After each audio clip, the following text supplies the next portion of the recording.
Hi everyone, my name is Bilal Khan and I'm your trainer for financial reporting and today we are going to learn again about convertible bonds। और हमने last video में देखा था कि convertible bonds किस तरह से calculate होते हैं और मैंने लास्ट वीडियो के अंदर अपनी एक आपको एग्जांपल दी थी। एक भी एग्जांपल मैंने ऑलरेडी आपको करा दी थी। एग्जांपल नंबर 4 मैं थोड़ा सा दिखा भी देता हूँ। ये वाली एग्जांपल मैंने ऑलरेडी लास्ट वीडियो के अंदर करा दी है और एग्जांपल नंबर 5 मैंने आपकी प्रैक्टिस के लिए आपको दी थी। होपफुली आप लोगों ने करी होगी। तो आज मैं इसका जो आंसर है वो रिवील करने वाला हूँ। तो वीडियो को लास्ट तक देखिएगा क्योंकि बहुत ज़्यादा important exam focus point discuss होने वाले हैं इस वीडियो के अंदर भी। और अगर आप न्यू टू चैनल हैं तो चैनल को सब्सक्राइब कर लें ताकि हर आने वाली वीडियो आप तक पहुँच सके। तो आए शुरू करते हैं इस एग्जाम्पल की आंसर को। तो एग्जाम्पल नंबर 5 मुझे नहीं पता कितने लोगों ने इस वीडियो को देखा और इसकी एग्जाम्पल को अटैम्प्ट किया क्योंकि बहुत अच्छी एग्जाम्पल थी और एग्जाम से रिलेटेड थी, एग्जाम से क्लोज थी।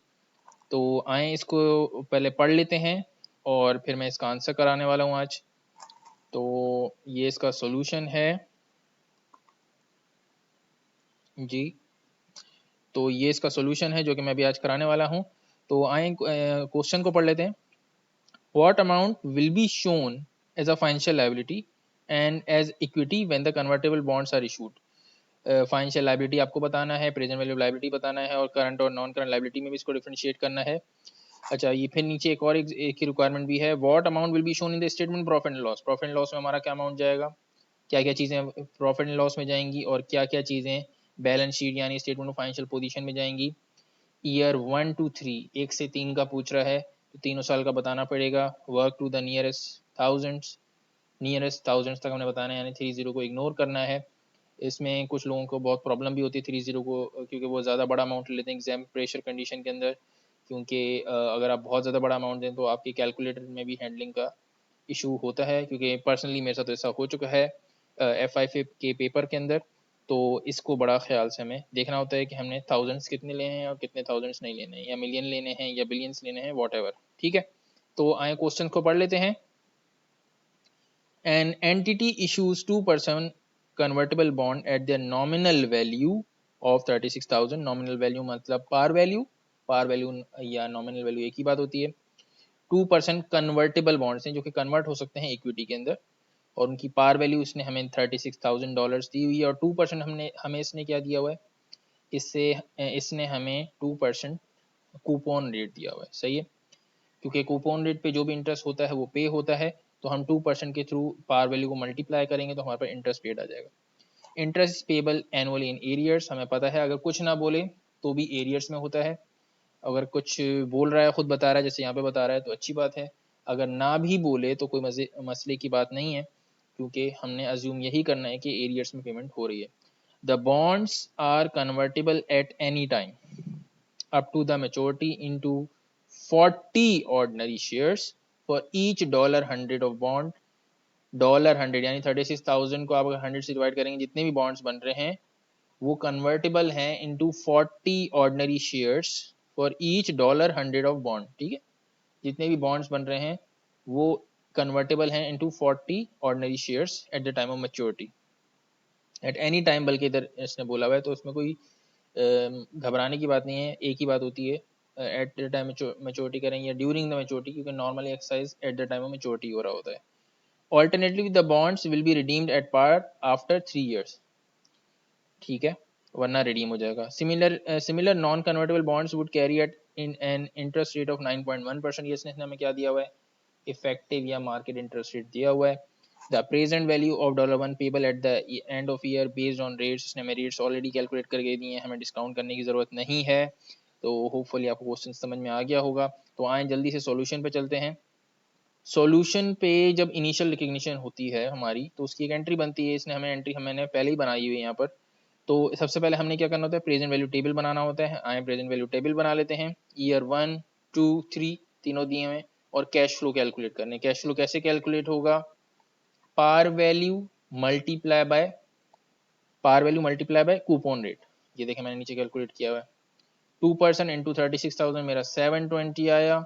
ईयर 1 पे 720 लिया कैश फ्लो, ईयर 2 पे 720 कैश फ्लो लिया और ईयर 3 पे 36,000 प्लस 720 लिया है क्योंकि इधर पे हमारी रिडेम्पशन हो रही होगी तो क्योंकि हम प्रेजेंट वैल्यू कैलकुलेट करते वक्त लाइबिलिटी को ही अज्यूम कर रहे होते हैं कि सिर्फ लाइबिलिटी है, तो हमने इसको इससे मल्टीप्लाई कर दिया इन तीनों कैश फ्लोज को, तो हमारा प्रेजेंट वैल्यूज आ गई हैं और इस तरीके से हमारा प्रेजेंट वैल्यू ऑफ लाइबिलिटी आ गई है। और ये हमारा क्या होता था, लाइबिलिटी एलिमेंट। तो हमने क्या किया, बैंक को डेबिट किया 36,000 से, फाइनेंशियल लायबिलिटी कौन सी वाली आ गई है, ये वाली जो हमने कैलकुलेट की है प्रेजेंट वैल्यू के अंदर, और रिमेनिंग हमारा जो बैलेंस होता था वो बेसिकली हमारा इक्विटी होता था। तो इस तरीके से initial recognition of convertible bonds होती थी। होपफुली आपने लास्ट वीडियो देखी होगी, अगर नहीं देखी तो जाके देख लें, क्योंकि मैंने उसमें काफ़ी डिटेल के अंदर कन्वर्टेबल बॉन्ड को समझाया है, और उसके बाद ये वीडियो देखें तो ज़्यादा फायदा होगा। अच्छा, नेक्स्ट हमने क्या करना होता था, एमोर्टाइजेशन शेड्यूल बनाना था, क्योंकि अब लाइबिलिटी कैलकुलेट हो गई, अब उसको एमोर्टाइज भी तो करना है। तो एमोर्टाइजेशन के लिए हम एमोर्टाइजेशन शेड्यूल बनाते थे, जैसे हम करते हैं, क्योंकि ये डेट है, एक फाइनेंशियल एसेट है लेकिन ये एक डेट है, तो हम इसको एमोर्टाइजेशन के ऊपर क्लासीफाई करते हैं। और ईयर 1, ईयर 2, ईयर 3 उसी तरीके से हमने ले लिए हैं। ओपनिंग बैलेंस हमारा सबसे पहला वाला यहीं से आएगा, आप देख सकते हैं स्क्रीन के ऊपर, ये मैंने जो प्रेजेंट वैल्यू है उसी को ओपनिंग बैलेंस लिया हुआ है। और फिर मैंने इफेक्टिव इंटरेस्ट रेट कैसे निकाला, opening balance multiply by effective interest rate, opening balance multiply by effective interest rate. Interest paid हमारे बेसिकली यही कैश फ्लोज जो हमने यहाँ पे कैलकुलेट किए थे 720 ये हमारे आ जाएंगे, क्योंकि ये जो इंटरेस्ट पेड होता है हमारा, दोबारा मैं रिपीट कर रहा हूँ इस वीडियो के अंदर भी, par value multiply by coupon rate होता है। और एमोर्टाइजेशन आ जाती है इफेक्टिव इंटरेस्ट और इंटरेस्ट पेड दोनों का डिफरेंस होता है। इसका बेसिकली कॉन्सेप्ट ये होता है कि इफेक्टिव रेट तो हमारा वो होता था जो मार्केट में आजकल नॉन कन्वर्टेबल बॉन्ड पे चल रहा है, और इंटरेस्ट पेड वो होता है जो हम एक्चुअल में कैश पेमेंट कर रहे होते हैं। तो एमोर्टाइजेशन बेसिकली ये होता है कि जो मार्केट में लोग आजकल इंटरेस्ट रेट ले रहे हैं उसका, और हम जो अपने बॉन्ड के ऊपर इंटरेस्ट पे कर रहे हैं, उन दोनों का डिफरेंस होता है। तो एमोर्टाइजेशन हमारी ये आ जाती है, और इसको जब हम ऐड करते हैं ब्रॉड डाउन को एमोर्टाइजेशन में, तो हमारे पास कैरी डाउन आ जाता है। अगेन ये उसका ओपनिंग बैलेंस बन जाएगा। फिर ये उसी तरीके से हमने इफेक्टिव इंटरेस्ट रेट कैलकुलेट किया हुआ है, इंटरेस्ट पेड कैलकुलेट किया हुआ है, एमोर्टाइजेशन आ जाएगी, और इसी तरह क्लोजिंग बैलेंस, और इसी तरीके से हमारा थर्ड ईयर का भी जो है हमारी कैरी डाउन आ जाएगा। और देखें आप, ये 36,000 बन रहा है जितना हमारी पार वैल्यू थी, तो इसका हमने कैलकुलेशन भी सही करी है। अच्छा जी, अब इसने हमसे पूछा था कि आप पीएनएल की भी आइटम्स बताओ जो पीएनएल में जाएंगे, और स्टेटमेंट ऑफ फाइनेंशियल पोजीशन यानी बैलेंस शीट में भी जो जाएंगी चीज़ें वो भी आप बताओ।